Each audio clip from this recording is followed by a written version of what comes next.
Lorsque j'étais jeune, j'habitais dans une maison de plusieurs appartements et nous avions une voisine détestée de tout le monde. Elle agressait les enfants dans la rue s'ils jetaient un petit papier par terre. Ils avaient peur d'elle et elle agressait systématiquement tous les voisins, y compris moi. Et un jour, elle est tombée malade et Dieu m'a dit: «Tu vas la voir à l'hôpital». Et j'étais convertie depuis peu de temps, c'est-à-dire que j'étais chrétienne à 5 ans, enfin peut-être avant déjà. Mais à 9 ans, on m'a dit que les chrétiens étaient cons, tous ceux qui croyaient en Dieu étaient cons. Donc j'ai choisi mes copains et je me suis mis à ne plus dire que j'étais chrétienne. Et si on se tait, la bouche parle de l'abondance du cœur, mais si on ne dit pas qu'on est chrétien, on ne parle pas de Dieu, on va s'éloigner de Dieu. On ne peut pas être chrétien et se taire. Et on va s'éloigner de Dieu, donc on va toujours être moins débordant de son amour, etc. Donc, quelque part, j'ai recherché dans toutes les religions, même dans l'athéisme aussi. Et lorsque je me suis convertie, Dieu est revenu me chercher. Donc, je me retrouve là avec cette voisine à aller la voir à l'hôpital. Je ne voulais pas. Ça m'a pris un quart d'heure, un petit bouquet de fleurs pas très cher. Je suis entrée, elle a eu les larmes aux yeux. Elle était habituée à agresser tout le monde. Donc, ce qu'elle recevait en retour, c'était les réactions des personnes qu'elle agressait. La peur, la haine, le mépris. Elle recevait des flèches en retour si elle en envoyait elle-même. Donc ça la confortait toujours plus de son attitude de devoir attaquer, se défendre, etc. Et elle attaquait pour tout et rien. Alors, au moment où je lui ai serré la main à l'hôpital, j'ai reçu l'amour de Dieu pour elle, j'ai été inondée. Donc j'avais aucune raison de l'aimer, aucune. Et j'ai reçu, nous sommes des vases d'argile remplis de la puissance de Dieu, de l'amour de Dieu, de la foi. La foi, c'est la confiance en Dieu. Tout part de la confiance en Dieu. Dieu s'occupe de tout. Il s'occupe de la situation présente, de hier, de demain. Donc, il nous fait donner le meilleur de nous-mêmes sur le moment. C'est-à-dire, il nous fait donner ce dont il nous remplit dans nos vases d'argile. Nous ne sommes pas des vases en or ou des vases précieux en diamant, etc. Nous sommes des êtres humains qui avons une grande valeur aux yeux de Dieu. Et cette dame, j'ai pas fait grand-chose, mais elle a su que je l'aimais. Alors, elle a agressé ma nouvelle voisine chrétienne qui est venue habiter notre maison. Il y avait quelques heures qu'elle habitait la maison et les cris de ma voisine agressive ont résonné dans tout l'immeuble. Et ma pauvre voisine chrétienne, elle tremblait, elle était blanche. Mais elle y a aussi renvoyé l'amour de Dieu. Peut-être pas le premier jour, elle a été vraiment prise au dépourvu. Dieu laisse tomber les 99 brebis qui vont bien pour aller rechercher la brebis perdue qui va mal. Et il a entouré ma voisine de plusieurs chrétiens pour lui manifester autre chose que de l'agressivité. Mais le but, c'était pas de l'amener à notre norme. Le mot normal est un mot très dangereux. Si vous vivez dans une norme où tout le monde s'agresse, vous êtes normal. Si vous vivez dans un monde où tout le monde s'aime, puis que vous aimez, vous êtes normal. C'est le contrat social de Rousseau. Alors, les normes de Dieu ne sont pas nos normes. Ça veut dire que si tout le monde se tape dessus, c'est la norme de notre environnement, c'est pas la norme de Dieu. Nos pensées ne sont pas les pensées de Dieu. Nos voies ne sont pas les voies de Dieu, nos stratégies, notre paradigme, notre mentalité n'est pas celle de Dieu. Alors le chrétien n'amène pas à une norme chrétienne, il est censé amener aux normes de Dieu. C'est très différent, parce qu'on peut penser qu'on a des valeurs chrétiennes, est-ce réellement les valeurs de Dieu? Alors, j'ai reçu en moi l'amour agapé, j'avais lu sur l'amour agapé, et j'ai reçu l'amour de Dieu pour une personne que, que tout le monde détestait. Je n'avais aucune raison valable de l'aimer, pas même me faire du bien à moi. Et la norme de Dieu, il nous guide, lui, et il nous met ces normes dans notre cœur. Et ça ne dépend pas de l'église qu'on fréquente ou de ce qu'on a lu sur les valeurs supposées être chrétiennes, les valeurs de Dieu. Alors, ce qu'il nous demande, il nous donne la force de l'accomplir. S'il nous demande d'aimer, déjà, on se sent aimé, aimé, aimé de Dieu. On sait qu'on a une immense valeur et la personne qui est détruite intérieurement, elle n'a plus aucune valeur aux yeux des êtres humains, peut-être, peut-être pas. Elle a une énorme valeur aux yeux de Dieu, la même valeur qu'une belle personne. Dieu ne fait exception de personne, il ne fait pas de différence. Tu es totalement ravagé à l'intérieur de toi, ou tu as reçu une éducation exemplaire, tu te comportes bien, etc. par rapport à une norme X ou Y. On a tous la même valeur aux yeux de Dieu. Alors, souvent, en tant que religieux, on instaure des normes en disant qu'elles viennent de Dieu. Alors, le chrétien, lorsqu'il se convertit, il reçoit une révélation de Dieu. Il connaît peut-être pas du tout la Bible, il a peut-être jamais mis les pieds dans une église. Il ne connaît pas des valeurs dites chrétiennes.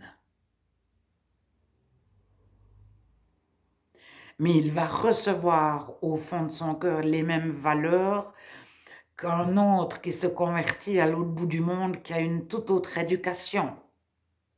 Il entre dans les normes de Dieu, qui ne sont pas forcément les normes de l'église A, B, C, D. Même si on fait partie de la meilleure dénomination possible, est-ce que toutes les normes qu'énumère notre dénomination, celles qu'elle met en avant, sont réellement à la base les normes de Dieu? Alors, cette voisine qui était irascible, qui était vraiment méchante, Dieu s'est occupé d'elle. Lui était 24 heures sur 24 avec elle. Et les 2, 3 voisines chrétiennes qui avons dit une phrase ou deux, on était là peut-être 1 heure avec elle, 3 minutes. On y a simplement dit que Jésus avait payé pour tout ce qu'elle avait fait, que Dieu la voyait plus, elle pouvait s'approcher de Dieu en se sachant pardonner. C'est l'évangile. C'est annoncer l'évangile, être missionnaire. C'est le message du missionnaire. Jésus a tout payé, il te justifie. Ce qui n'est pas une justification. Mes parents, quand j'étais petit, ont fait, n'ont pas fait. J'ai pas eu de parents, mais les personnes qui m'ont environné ont fait, n'ont pas fait. Donc, ça m'a rendu toujours plus acariante, méchant. Je possède toutes les personnes agressives, donc je les agressais, donc elles me renvoyaient de l'agression, etc. Déjà, la personne, si on la met face à ça, elle ne peut pas l'entendre. Alors, Dieu ne va pas commencer par lui dire voilà qui tu es. ou essayer de la raisonner et puis de lui faire admettre qu'elle avait faux, lui révéler qu'elle s'est trompée. Il va d'abord lui révéler qu'elle a une énorme valeur à ses yeux, qu'elle est aimée, aimée, aimée de Dieu. Alors, il y a une femme qui s'appelle Mathilda Vrede, qui est née en Finlande le 8 mars 1864. Elle est morte en 1928. Entre 19 et 21 ans, elle vit un réveil en 1885. Donc elle va à Dieu en 1885. En 1886, à 22 ans, elle commence de visiter les prisonniers finlandais. Alors, un des prisonniers, donc c'était des prisonniers, aujourd'hui on les mettrait en haute sécurité pour plusieurs. Et un jour, elle est arrivée dans une des prisons de Finlande. Les geôliers ont dit « Vous n'allez pas avoir tel et tel. On l'a enchaîné tellement il est déchaîné. Il tapait sur tout le monde, il faisait peur à tout le monde, on a dû l'enchaîner. N'allez pas le visiter, même avec ses chaînes, n'allez pas. » Et elle a dit « Je vais le visiter, vous pouvez détacher ses chaînes, j'irai, il ne me fera rien. » Alors, il n'y a rien fait, il a parlé avec elle normalement. Alors, à la fin de ce livre, on peut lire à la page 228. Donc, il n'a pas été écrit par Mathilda Vrede qui visitait les prisonniers, mais par une autre finlandaise qui était, disons, je ne sais pas, parce qu'il a été traduit en français par Ernest Morel. Donc, celle qui a écrit sur Mathilda Vrede a écrit en finlandais. Et celui qui a traduit en français, il n'a pas traduit au mot à mot. Il a interprété, il a mis certains passages et pas d'autres. Et il en a rajouté. Alors, c'est expliqué dans le livre. Mais dans ce livre en français, il y a la phrase « Mathilda Vrede connaissait la puissance divine qui seule est capable de transformer un cœur. » Et elle dit exactement le contraire à la page 227, où ce livre dit plutôt exactement le contraire. La faute ne peut être expiée que par la souffrance. Avant de pouvoir être réconcilié avec Dieu, pénétrer dans le paradis, il doit recevoir le salaire de son égarement. Mais le salaire de son égarement, Jésus l'a payé à la croix. Et celui qui accepte la croix, il n'a plus de salaire à payer pour son égarement. Il n'expie pas ses fautes. Jésus les a expiées pour lui. Alors, moi j'ai l'impression que la personne qui a traduit en français, ou même celle qui a écrit en finlandais, n'était pas chrétienne, éventuellement religieuse. Elle était en admiration devant Mathilda Vrede et elle pensait que les forces de Mathilda Vrede pour visiter les prisonniers venaient de sa famille. Elle souligne que c'est une famille de la noblesse, de la haute société, de la grande bourgeoisie. Je ne sais pas les termes exactement utilisés, mais que son père était quelqu'un d'important, qu'il avait en lui-même une certaine prestance et qu'elle avait hérité cette éducation de sa famille et que c'était ça qui lui donnait des forces pour aller voir les prisonniers. Et l'écrivaine, ça c'est l'écrivaine, elle est en admiration devant Mathilda Vrede au lieu d'être en admiration devant Dieu et savoir que Mathilda recevait tout de Dieu, les forces, la foi, l'amour, la confiance. Et mais moi, j'aurais bien aimé aussi être une bonne chrétienne comme elle. Mais c'est tout faux. Alors, je ne sais pas exactement si c'est le traducteur du finlandais en français ou si c'est la personne qui a raconté l'histoire de Mathilda Vrede. Alors, c'est juste pour dire que ces prisonniers, certains ont été transformés de fond en comble.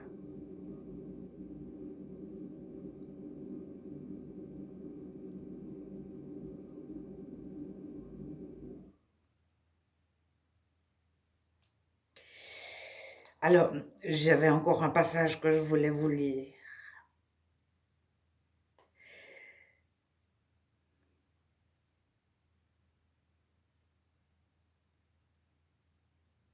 Voilà.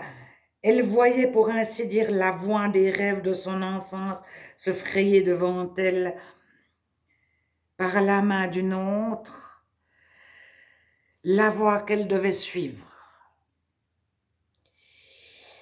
Mais Mathilda, elle a pu recevoir ce chemin que de Dieu.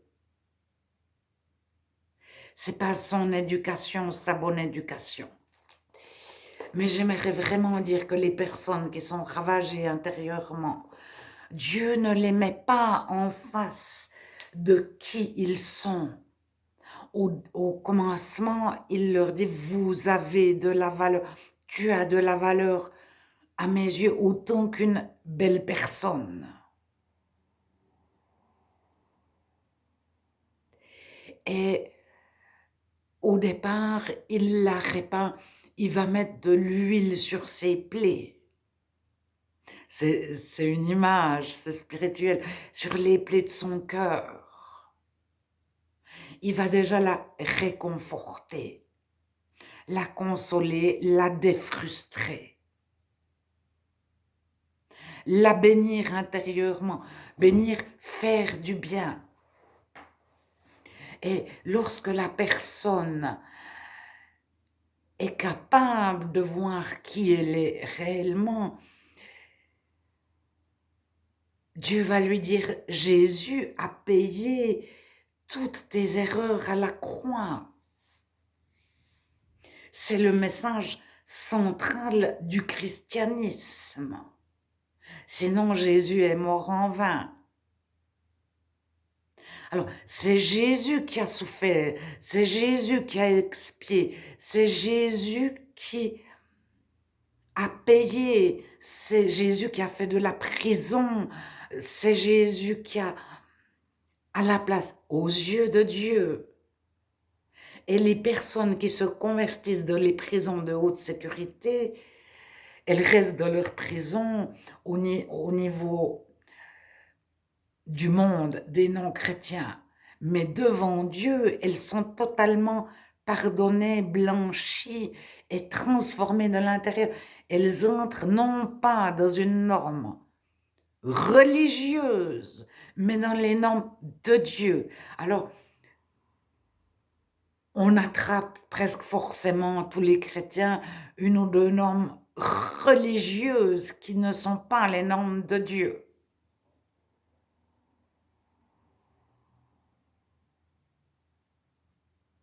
Et c'est souvent ces normes religieuses qui rebutent les non-chrétiens et qui font des dégâts parce que chaque dénomination n'a pas cette norme-là. Par exemple, être végétarien ou ne pas être végétarien. C'est ce que dit Paul. Ne regardez pas si vous êtes végétarien ou pas végétarien.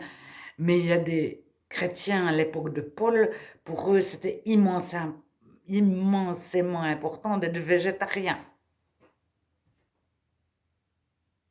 Alors, peut-être c'était les jours de jeûne. Mais à mes yeux, les jours de jeûne, c'est ne pas manger du tout. Alors, Paul dira, ne discutez pas de ces normes des religions. Et plus on met son cœur à nu devant Dieu, plus on le laisse nous transformer, nous bénir, nous aimer. On réalise qu'on a une grande valeur à ses yeux et on est apaisé. On n'a plus de haine, plus de non-pardon, plus de frustration, plus de jalousie, plus de peur, plus de colère. Dieu nous nous met de la pommade, je ne sais pas comment on dit, mais après, il enlève même la blessure, même la cicatrice. On n'a même plus le souvenir qu'un jour, il nous a mis de la pommade. On n'a même plus le souvenir de la blessure. Et c'est là que les pires criminels qui se convertissent, ils souhaitent que toute leur famille, s'ils étaient dans une norme où tout le monde se tapait dessus, dans une mafia, s'ils étaient en temps de guerre, etc., ils souhaitent que chacun découvre l'amour de Dieu. Et soyez autant bénis intérieurement. C'est pour ça que tous les chrétiens sont des évangélistes en puissance, des missionnaires en puissance. Je ne crois pas aux 5 ministères. C'est-à-dire, on a tous les 5 ministères. Parce qu'évangéliser, quelque part, c'est enseigner. Et quelque part, c'est prophétiser. Si on relit dans 1 Corinthiens 14, le prophète console. Donc, évangéliser, c'est aussi consoler.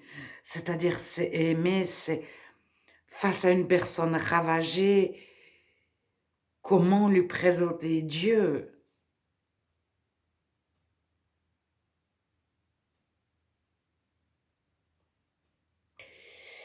Alors, par rapport à ma voisine, ma grande difficulté, c'était mes enfants, parce que moi, j'étais adulte. Donc, j'étais la voir à l'hôpital en tant qu'adulte. Si elle me grondait, moi l'adulte, mais elle a grondé ma fille qui était toute petite parce qu'elle avait mis une poignée de gravillons dans le couloir de la cave. Il y avait au moins 15 petits gravillons. Et elle s'est fait gronder, mais vraiment méchamment. Et cette voisine, elle m'a aimé, elle a aussi aimé mes enfants. Et ma même fille aînée, lorsqu'elle faisait un cortège avec l'école au milieu de la ville, un petit spectacle, une représentation, elle m'a dit, cette voisine est venue me voir, elle me regardait avec un grand sourire, comme si elle était venue rien que pour moi. Donc cette voisine a aimé mes enfants, elle ne les a plus grondés, parce que c'était mon souci, et je comprends que ce soit le souci des non-chrétiens. Qu'est-ce qu'on fait des personnes qui ne sont pas dans nos normes? Alors, c'est les personnes qui ne sont pas dans nos normes. Quand il y a une certaine éducation qui domine, et ceux qui ont reçu une certaine éducation ont le pouvoir, rien que de la parole, ne serait-ce que les journalistes, etc.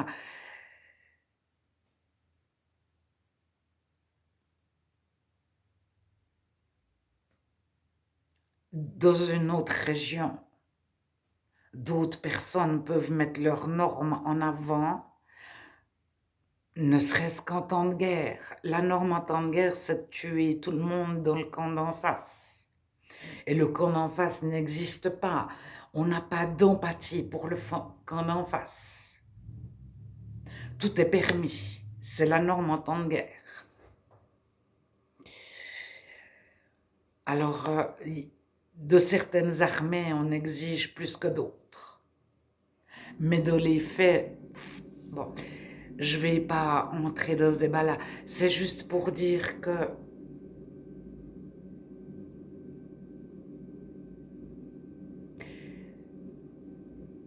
nous, en tant qu'adultes, moi, en tant qu'adulte chrétienne, les gens qui ne sont pas dans mes normes, je vais supporter leur agressivité. Mais est-ce que je peux le demander à mes enfants? Alors, j'ai pris cet exemple parce que cette personne a changé d'attitude vis-à-vis de mes enfants.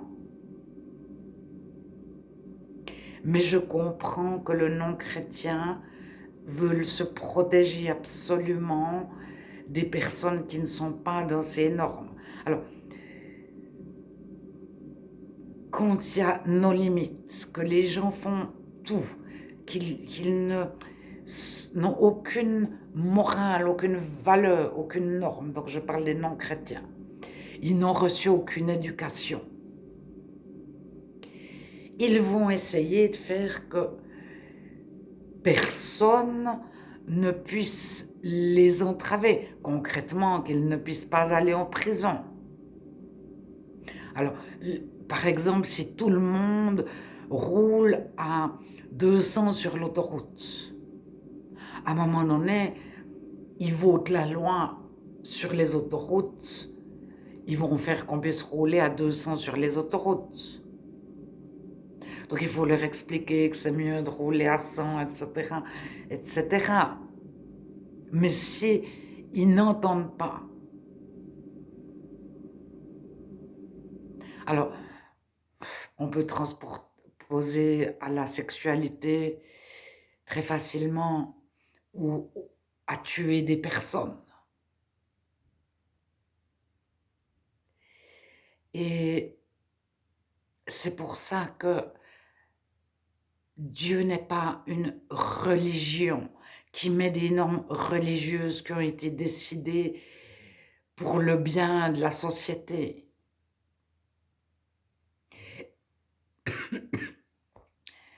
Et nos stratagèmes ne sont pas ceux de Dieu. Même nos stratagèmes d'évangélisation, est-ce que vraiment Dieu nous envoie à évangéliser et nous? Est-ce qu'on répète ce qu'on a appris? Ou est-ce qu'on a reçu de Dieu?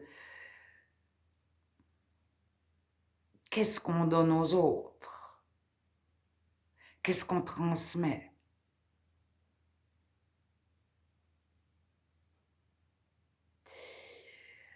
Alors, le chrétien n'a pas pour but de faire suivre des normes chrétiennes aux non-chrétiens, mais il entend que les non-chrétiens ont besoin de se protéger des personnes qui leur font peur, qui les mettent en danger. Alors, on ne peut pas non plus leur dire « croyez en Dieu et faites confiance à Dieu, allez à Dieu ». Lui a une meilleure solution que la vôtre, c'est évident. Il sait toutes choses, c'est un Dieu immensément intelligent, c'est trois ingénieurs à la fois, mais c'est trois philosophes à la fois, 200 000 philosophes à la fois, 200 000 médecins. Il a la solution mieux que 200 000 savoirs réunis. Faites confiance à Dieu.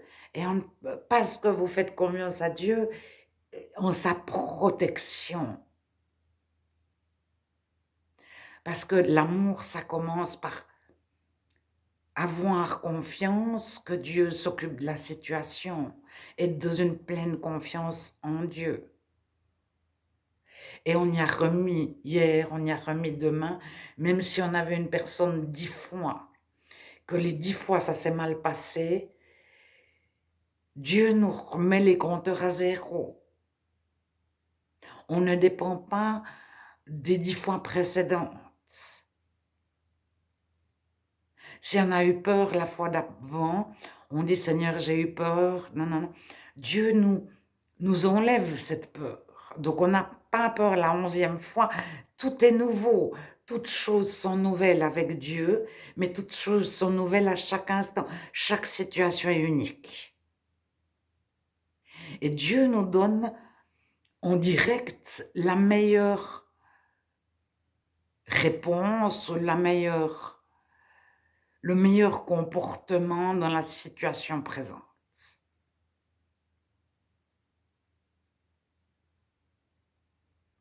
Alors après, le chrétien se repose sur ses acquis, ça a marché 20 fois. J'oublie Dieu, j'ai compris.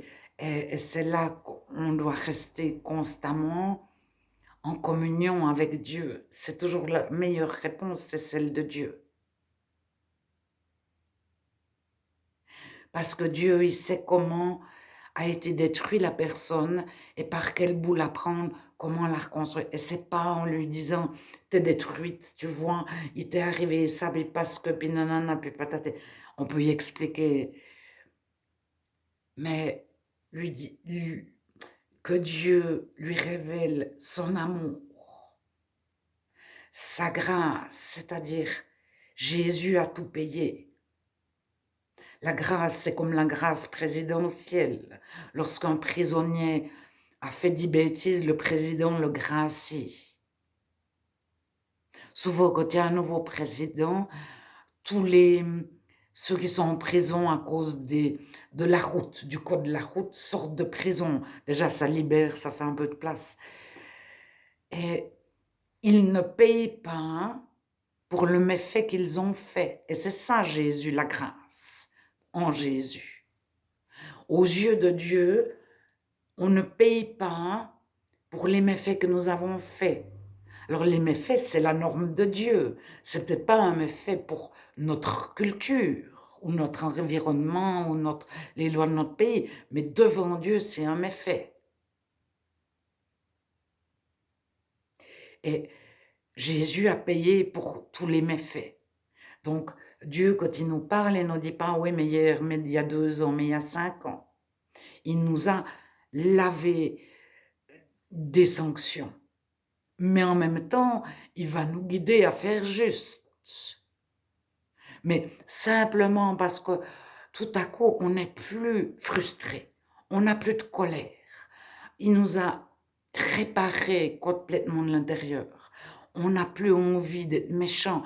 Ce qui nous intéressait avant ne nous intéresse plus. Mais c'est quasi instantané. Une conversion, c'est un demi-tour. Ça prend quelques secondes. Alors, on est un peu vacillant parce que si on n'a jamais vécu ça, mais Dieu le sait. Donc, il nous entoure comme un petit bébé qui sort du ventre de sa maman, tout est nouveau pour lui. Dieu est notre maman, comme si on était un nourrisson, mais on n'en a pas forcément conscience. Mais il est là, il est là, il est là.